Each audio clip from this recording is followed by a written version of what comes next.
どうも、漫画オタクのはやんです。今日はいつもと違う画角なんですけど、急に物もらいができちゃったんで、治るまでこの画角で撮影しようかなと思います。はい、ということで今日も毎週恒例の期間一巻最新おすすめ漫画紹介やっていこうと思います。こんな感じで毎週最新の面白い漫画紹介していくので、面白い漫画知りたい人はぜひ今のうちにチャンネル登録お願いします。ということで早速紹介していきます。まず一つ目がエンマちゃんのリザルトです。この作品は亡くなった人が死後の世界でエンマちゃんと出会い、自分の人生を振り返っていくオムニバス形式の漫画です。例えば自分が誰かを笑顔にした回数だったり、人生の中で誰かに与えた影響だったり、本人すら気づいてなかった人生の結果が明らかになっていきます。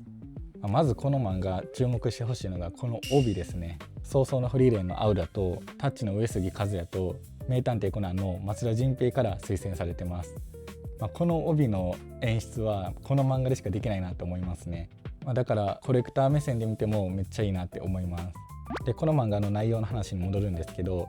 この漫画はとにかく優しいです。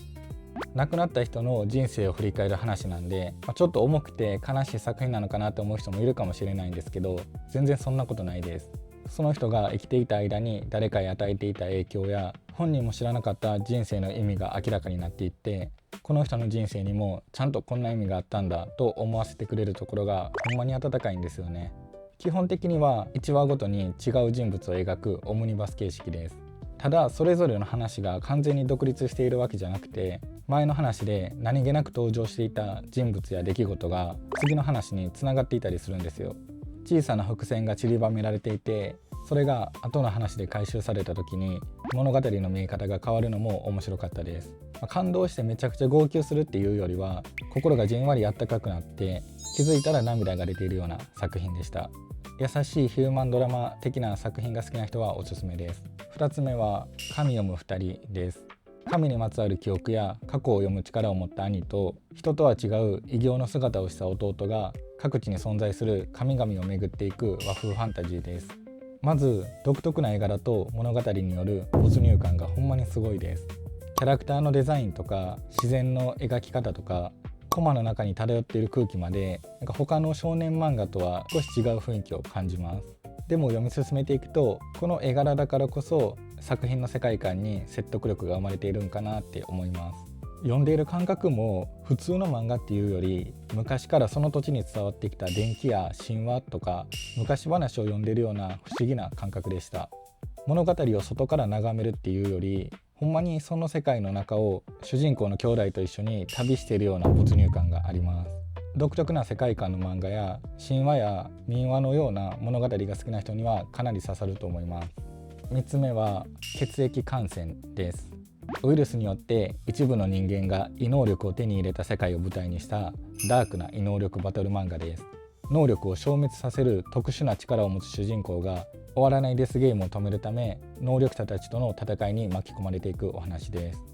設定だけ見ると王道の少年漫画的な異能力バトルにも思えるんですけど、実際に読んでみると少年向けというよりは大人のバトル漫画っていう印象でした。世界観はかなりダークで、戦闘シーンも容赦がなかったです。能力を手に入れた主人公が爽快に敵を倒していくヒーローものとは少し違って、常に危険や緊張感が漂っています。それととにかく戦闘シーンの迫力がすごいです。キャラクターの動きや攻撃の重さが画面から伝わってきて、思わず手を止めて見てしまうくらいかっこよかったです。あとキャラクターデザインもかなり魅力的です。ビジュアルがいいのはもちろん、能力の見せ方にもしっかり個性があって、ヒロインとかは登場した瞬間から印象に残るんじゃないかなって思います。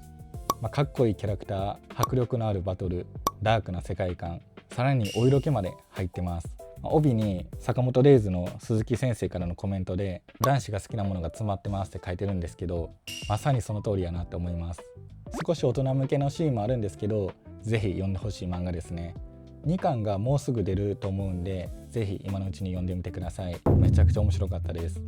4つ目は異世界母ちゃんです。いつも通りの日常を過ごしていた17歳の少年たかしが、突然家に突っ込んできたトラックによってお母さんと一緒に異世界へ飛ばされてしまうお話です。自由な異世界生活を送りたいたかしと、異世界でも母性全開な母ちゃんによる異世界コメディです。設定だけ聞くと出落ちのように思う人もいるかもしれないんですけど、実際に読んでみるとそこからしっかり物語が膨らんでいきます。この漫画のいいところはとにかくテンポがいい。ギャグも物語の展開も次々進んでいくんで、読み始めるとかなりサクサク読めます。異世界ものは世界の仕組みや能力とか種族とか、複雑な説明が多くなって序盤が少し難しくなる作品もあると思うんですけど、この漫画は異世界の設定やルールとかをキャラクター同士の会話や物語の流れで自然に説明してくれます。説明のために物語が止まる感じがないんで、異世界ものをあまり読まない人でも入りやすいんじゃないかなって思います。それと登場するキャラクターがみんな癖強いです。ただ変わったキャラクターっていうわけじゃなくて、それぞれにしっかり個性があってキャラクター同士の掛け合いが面白いです。誰か一人が笑わせるっていうより、癖の強いキャラクターたちが集まることで次々と面白いやり取りが生まれていく感じです。設定の面白さだけで終わらず、テンポの良さとキャラクターの魅力で楽しませてくれるおすすめのギャグ漫画です。5つ目はかほちゃんは顔がわからないです。人の顔を見分けることができない相貌失認という症状を抱えたかほが高校へ進学し、新しい学校生活に向き合っていく青春漫画です。正直僕はこの漫画を読むまで相貌失認っていう症状について知らなかったんですよ。人の顔を見分けることができないって実際の生活でどれだけ大変なのかなかなか想像できないと思います。でもこの漫画を読むとクラスメートを見分けることや相手の表情を読み取ることなど、自分たちが当たり前にやっていることができない大変さが伝わってきま